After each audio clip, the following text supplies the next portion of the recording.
അസ്സലാമു അലൈക്കും വറഹ്മത്തുള്ളാഹി. അൽഹംദുലില്ലാഹി റബ്ബിൽ ആലമീൻ. വസ്സലാത്തു വസ്സലാമു അലാ അഷ്റഫിൽ മുർസലീൻ വഅലാ ആലിഹി വസഹ്ബിഹി വസല്ലം. തൂബു ഇലല്ലാഹ്. അല്ലാഹുവിലേക്ക് നാം തൗബ ചെയ്ത് നാം മടങ്ങും.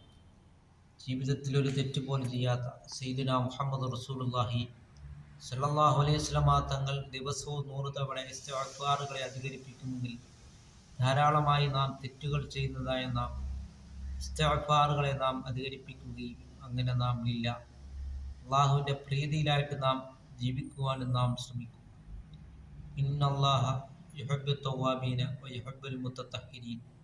തീർച്ചയായും അള്ളാഹു തആലയ്ക്ക് തൗബ ചെയ്യുന്നവരെ വളരെയധികം ഇഷ്ടമാണ് എന്നാണ് വിശുദ്ധമായ ഖുർആൻ പറഞ്ഞിട്ടുള്ളത്. എങ്കിൽ ബനി ഇസ്രായേലിൽ 99 പേരെ കൊന്ന ഒരാൾക്ക് പോലും അള്ളാഹു തആല തൗബ ചെയ്തതിൻ്റെ പേരിൽ പുറത്തു കൊടുത്തിട്ടുണ്ടോ എങ്കിൽ സയ്യിദുനാ റസൂൽ കരീം സല്ലല്ലാഹു അലൈഹി വസല്ലം തങ്ങളുടെ കൊച്ചാപ്പയായ ഹംസ റളിയല്ലാഹു അൻഹുവിനെ കൊന്ന വഹിഷിക്ക് പോലും അള്ളാഹു തആല പുറത്തു കൊടുത്തിട്ടുണ്ടുവെങ്കിൽ നാമും മല പോലെ എത്ര തെറ്റുകൾ നാം അള്ളാഹുവിനോട് നാം ചെയ്തിട്ടുണ്ടെങ്കിൽ തൗബ ചെയ്താൽ അള്ളാഹു തആല നമുക്ക് പുറത്തു തരുന്നതാണ്.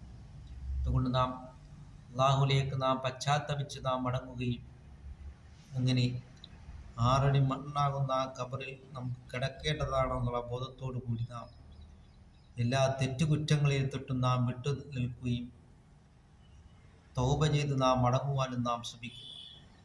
അല്ലാഹു തആല നമ്മുടെ മുഴുവൻ തെറ്റുകുറ്റങ്ങളും അല്ലാഹു തആല പുറത്തു തരികയും ശേഷം പാപരഹിതമായി ജീവിക്കുവാനുമുള്ള മഹാസൗഭാഗ്യം അല്ലാഹു തആല നമുക്ക് നൽകുകയും ചെയ്യുമാറാകട്ടെ.